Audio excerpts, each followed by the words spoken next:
農曆新年係一個充滿歡樂與美食的節日，家家戶戶準備了豐盛的年菜，同親朋好友聚在一起共享佳肴。但係因過年期間大飲大食，好多人在節後可能會出現消化不良的情況，所以就因消化不良症狀，提供預防的方法和建議俾大家。暴飲暴食會為消化系統帶來過大嘅負擔，導致以下常見症狀： 1. 胃脹氣，進食過量或進餐過快，可能導致胃部脹滿、腹部不適。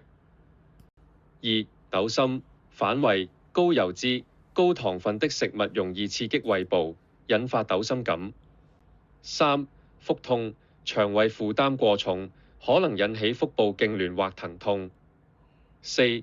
便秘或腹瀉，飲食不均衡以及缺乏纖維攝取，可能導致排便異常。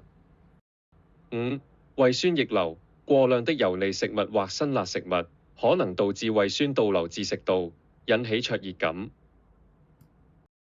為了避免節後消化不良的困擾，以下是幾項實用的預防措施。 1.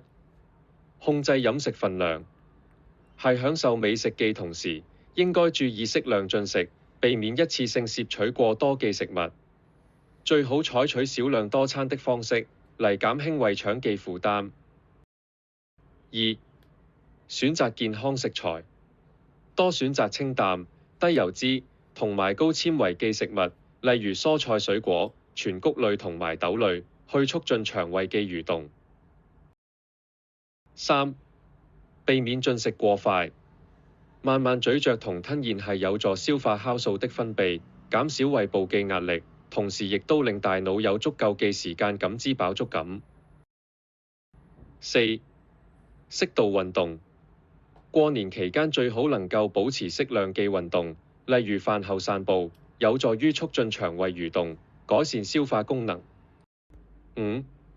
規律作息，過年期間因捱夜而影響腸胃健康，建議假期結束前幾日恢復規律的睡眠時間，有助於身體代謝與消化系統運作。如果不幸在節後出現消化不良症狀，可以採取以下措施來緩解不適。 1.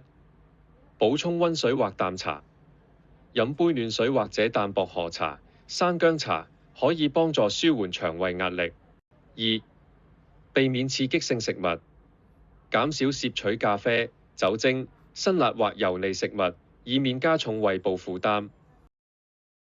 3. 適當休息，消化不良時應避免劇烈運動，俾身體有足夠時間恢復。 4.